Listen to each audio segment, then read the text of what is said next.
Let me bring in TV Narendran from Tata Steel in on this, because the war could drag on for much longer than 7 to 8 months. And if you, as you attend these sessions of the World Economic Forum, there is no clarity on when the war ends. The question is, how long will it be before the much awaited investment cycle, Indian industry and global industry wanting to invest in India, in investment story, so that growth in India can really take off and India can achieve its full potential? While inflation is a concern, and I think the central banks are acting against it, but I think the fundamental long-term story is still very strong. And given the disruptions in China because of COVID protocols, I think there is greater interest in India from what I hear from the potential investors in Davos, for instance. They look at India as a market where you can scale up, a market where you can source from. So I think the medium-term, long-term story is very strong. And I think people will continue to invest in India because of the potential demand in India. Sanjiv Bajaj, we've seen over the last few months, several MNCs announce departures from India. Came in over several years ago, tried various things, didn't work out. One of it could just be a pure play of factors of demand supply and how those companies succeeded or failed in India. But do you think in aggregate that sends some kind of a message that a lot of these companies came into India, dipped their hand, ultimately ended up burning their hands and couldn't succeed? I don't think so, Rahul. I think there are many more stories of successes in any market, and as India gets to be more and more an open market, we are also a globally competitive market. So there will be companies that will not do well. There will be companies that have priorities in other markets, and that's the challenge. If you are a foreign company, you will go and choose where to allocate your resources most efficiently, and sometimes there are other compulsions that they have, domestic compulsions.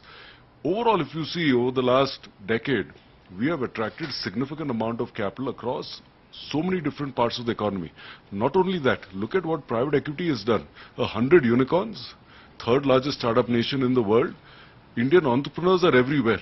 So the reality... But do you think that could be changing? Because, for example, in April we didn't see any unicorn being announced, and now venture capital isn't quite as easily available as it was last year? I don't think you can play this month on month.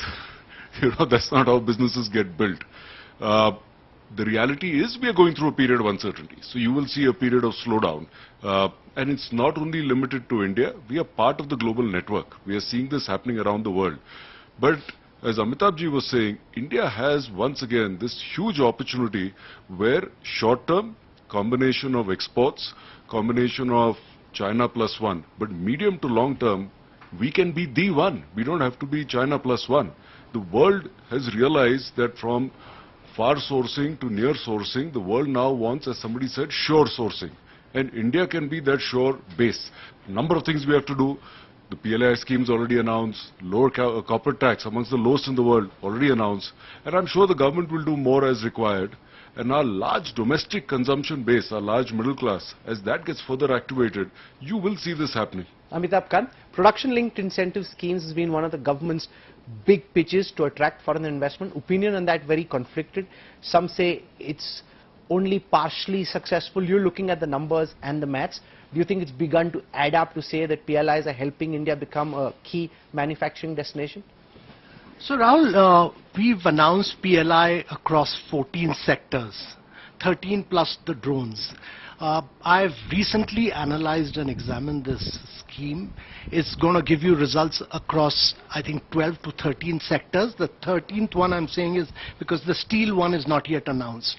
But we've had a very, very good response across all sectors. Some of the sectors, cutting-edge sectors like advanced chemistry, cell. Because what we are trying to do is really to get into cutting-edge areas of growth which will give you greater value. Secondly, we must understand that this is very outcome-oriented scheme, unlike capital-based subsidy schemes. That is, you have to achieve production to be able to get the benefit of that scheme. And therefore, we've started seeing results in electronic manufacturing. We've started seeing results in automobile, electric mobility. We've started seeing results of investments in advanced chemistry, cell battery. All these are new areas of growth, and they are the real high value of growth. The important thing is that India must get into sunrise areas of growth, because that's where the global values are going to be created. And this is the first time India is making this paradigm shift into completely new emerging areas of growth and getting into technologies which will be the future drivers of growth. So I'm absolutely confident that PLI will really drive India into the manufacturing era. But it's important to understand that India must fire on all cylinders. It's not just services, it's not just manufacturing, but agriculture as well. And to my mind, the startups are disrupting in a manner which we've never seen before.